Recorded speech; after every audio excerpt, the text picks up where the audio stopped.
the sick, and let us all say, Amen.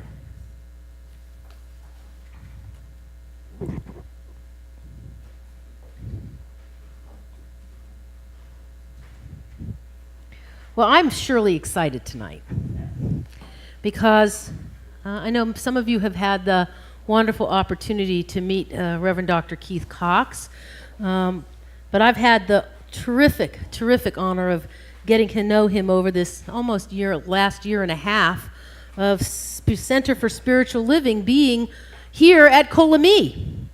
Their offices are here. Keith's office is down the hall from mine, and we spend many a day visiting and sharing ideas and concerns about the world together.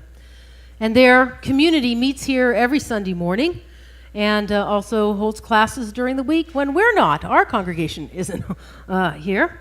And we've done a few wonderful projects together, and ones that we hope will increase as our congregations grow closer together.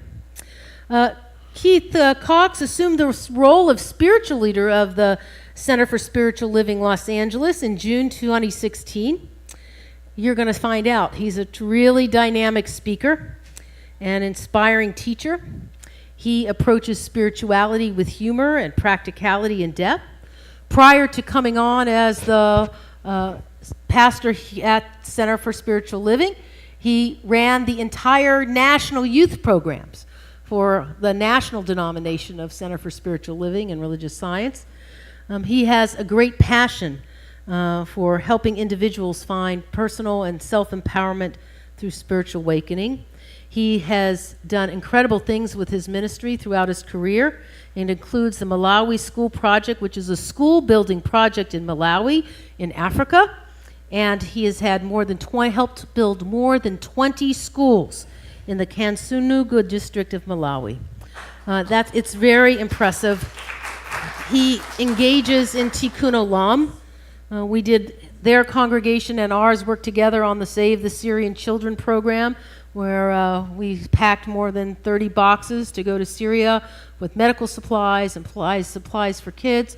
And we have a lot more joint things coming up together, including a wonderful film on August 15th called The Ripple Effect, which is about education in LAUSD and the roles that this special program plays in helping underserved kids, and an opportunity for our congregations to work together on helping right here at home in LA. So would you please welcome our friend, our neighbor, Reverend Dr. Keith Cox, to share some words of spirit and inspiration with us. Thank you, Rabbi. Thank you. My dear. I'm going to move this out of your way. I don't think I need this. But okay, you do what you need. You do what you want. It's your house, too. I'm going to do this. I always say on Sunday mornings, it's in my DNA to do a little redecorating. So thank you. What a pleasure to be here with you tonight and share in your Shabbat service on Friday night.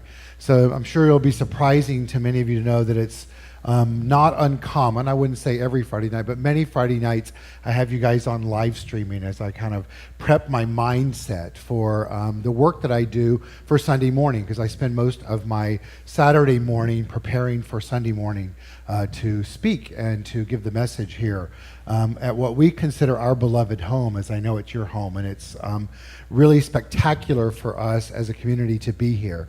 And so on behalf of the community known as the Center for Spiritual Living Los Angeles, I say thank you for sharing your home here with us. It's meant a world to us for the first time ever as a community, we've been around 30 years this upcoming year, to have a home that we are anchored in. For those previous 27 years, we do what's called church in a box. And that's where you go somewhere and set up on Sunday mornings and break it down and set it up and break it down. And that's taxing on the emotions.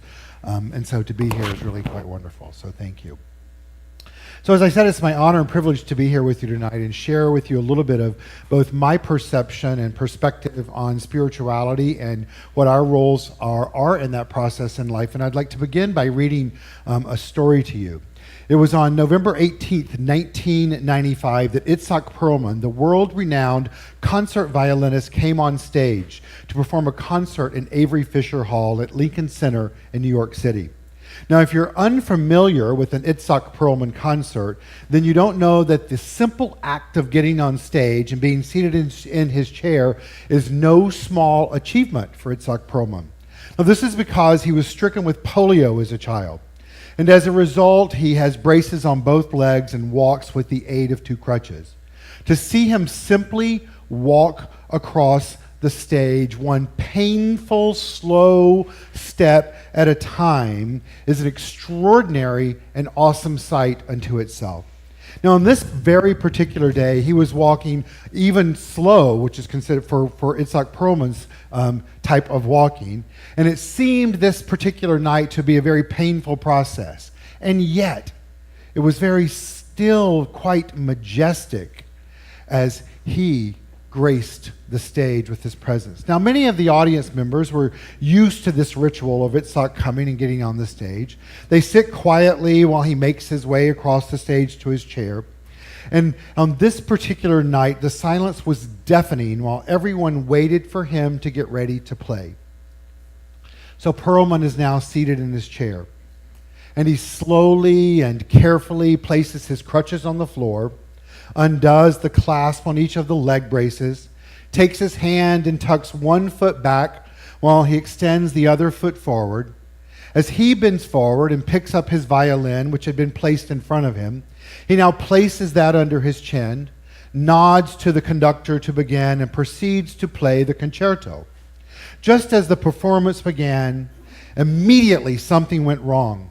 Just as he finished the first few bars, one of the strings on his violin broke. The noise was the indistinguishable snap. It sounded as if a gunshot had traveled throughout the concert hall.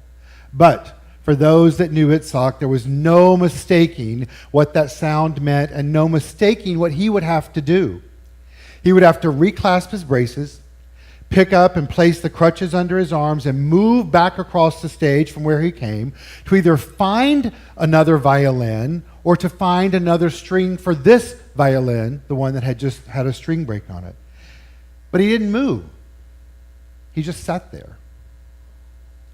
And there was silence in the auditorium, just as there is here. With his eyes closed, all began to watch Itzhak as he sat there for what seemed like an eternity. And then he opened his eyes and signaled for the conductor to begin again. The orchestra began, and he then began playing from the very beginning. He played with such passion and such power and such purity that everyone was stunned and awestruck. This, of course, because it was up until this very moment, it was believed that it was an impossibility to play such a symphonic work with just 3 strings. However, he refused to know that or to believe that. It was obvious that he was modulating, changing, even recomposing the piece in his head as he played. At one point, it was later said that it sounded as if he was detuning the strings to get new sounds or music from them that they had never been made before. And the piece came to an end. And then there was an elongated period of silence in the room. And then slowly, one by one, the audience began to rise and cheer loudly. Within moments, there was an exuberant outburst of applause from every corner of the concert hall. It seemed as if every single person was on their feet, screaming and cheering and expressing in every way possible, showing Itzhak Perlman their appreciation for what they had just experienced. And in return, he looked at them and smiled, wiped the sweat from his brow, raised his violin bow to quiet the audience, and said, not boastfully, but in a quiet, pensive, reverent tone, "You know, sometimes it's the artist's task to find out how much music you can make with what you have left." What a powerful line that is. Sometimes it's the artist's task to find out how much music you can still make with what you have left. What an instruction for each and every one of us. Would you agree? To ask ourselves deep within us what music still exists within us. That no matter what has happened to us in our life to this very moment, What's within us that is still waiting to be expressed, even though we think we don't have the capacity to do this? Here was a man who had prepared his entire life to make music on a violin of 4 strings, when all of a sudden in a concert performance he found himself with only 3. So what did he do? He made music with them. And that night he made music with just the 3 strings that was more beautiful, more sacred, more memorable than any that he had ever made before, when he just had previously had 4 strings. Now, why was this that he could do this? It was because in this scenario, Itzhak Perlman had turned to that which others had deemed, even probably he had deemed, as an impossibility into a possibility, into then a reality, right before everyone's eyes. Now, this particular story is extremely beautiful to me because the mission statement for my ministry is turning possibilities into realities through a spiritual awakening. Turning possibilities into realities through a spiritual awakening. The rabbi spoke of the work that I've done with teenagers across the world and through the Malawi School Project, all of which people told me time and time and time again it was impossible to do what I did. Now, I'm not boastfully saying that to you other than for the purpose to invite you tonight to open your mind in a way that has not been opened before, to ask yourself what is waiting to be called forth deep within you, each and every one of us individually and us as a spiritually awake community that can be turned from an impossibility to a possibility through a spiritual awakening, ultimately making a difference on our planet. Now, the only way that that can happen is for us to tap into our beliefs of what we believe is possible in life. This reminds me of a great statement from a movie that I'm sure most of us have seen once or twice, maybe 3 times, 30, maybe 40 for some in the room. And it's a great line that I'm sure you'll resonate with, and it's this: "You've always had the power, my dear." Now, that's from a movie called The Wizard of Oz. The Wizard of Oz. And Glinda the Good Witch understood when she told Dorothy, "You've always had the power, my dear." And my goal tonight is to awaken within you an awareness and acceptance to know that you too, much like Dorothy, as I do, have the power within us to turn those possibilities into realities through a spiritual awakening. Well, what is that power? It's the power that we just prayed on. That's the God that exists within us. It's a power that we believe in metaphysical teaching of the science of mind, which I speak about every Sunday morning here, that is a divine power that exists within us, and it's who we truly are. It's a power that we've always had. It's a power that will always be there. It's infinite by nature. That divineness, if you will, is indeed the true you. It's the power that exists within us that is free of limitation and judgment. And its essence and its nature is one of wholeness, of perfection, and of completeness. She told Dorothy, "You've always had the power, my dear. You just had to learn it for yourself." How many of us in the room have forgotten to learn that for ourselves anew, and then learn it anew, and then learn it anew? Well, how do we do that? We do that by focusing on what it is that we believe. The power of my message, or the title of my message tonight, is "Become What You Believe." I invite you tonight to ask yourself, what beliefs are you holding that you would like to let go of? Is it around fear of what took place in Israel this week? Is it around fear that that could come to the United States and that we as a people could be even more oppressed than we've been before? And in human terms, all of that is possible. It indeed could happen. And yet we hold a responsibility as awakened spiritual beings to tend to our own heart, our own soul, our own being, so that we can indeed make a difference on this planet. It's important for us to know that we have the ability to shift who we truly know ourselves to be when we know at a deeper level than ever before that we're fueled in life by the energy of the source of all things. It's that power in life that is that interconnectedness that the rabbi spoke about a while ago. And when we open our mind to an awareness of everything that is interconnectedness with the greatest simplicity and clarity of belief in life, we increase our personal power. And as we increase our personal power, then we increase the ability that we have to do good in this planet. One of the things that I'm drawn to about your congregation is that you all have made a commitment to make a difference, right? You do that through social justice. You're making a difference simply by the covenant and the commitment that you've made to do that, whether you go out and do anything in the world or not. But just as you spoke of, your showing up makes a difference through the healing of others, whether you bring things or not. In our philosophy and our teaching, we say that that's by what you're doing in that process is developing and expanding your consciousness. It's by choosing to show up and honor the divinity in each and every individual, no matter what the circumstances are. Well, we increase our power by focusing on who we are as spiritual beings.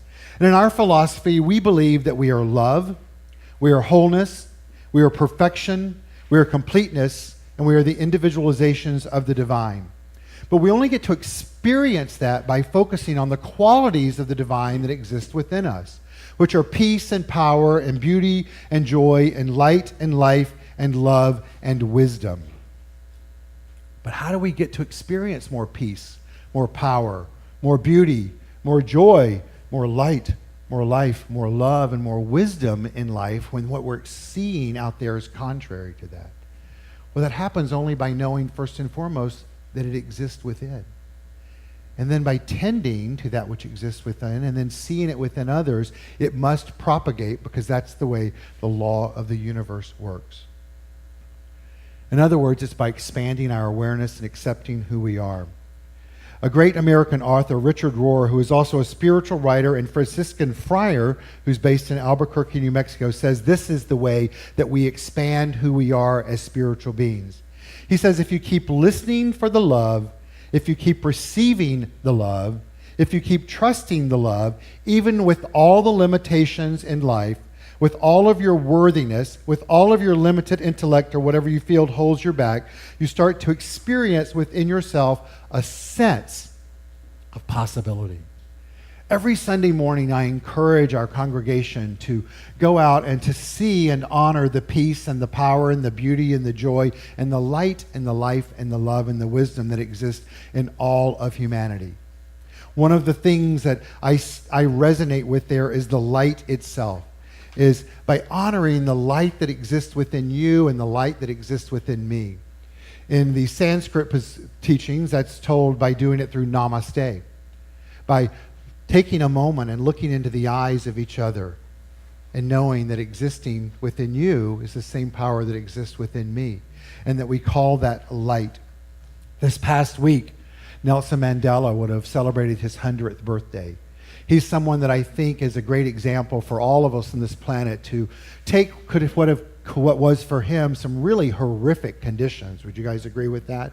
I mean, imagine being locked on an island in a prison and that your job every single day would be to take a hammer and use that hammer to chisel down a large boulder so that it become gravel simply for the purpose of taking a chisel and putting it on a boulder and turning it into gravel.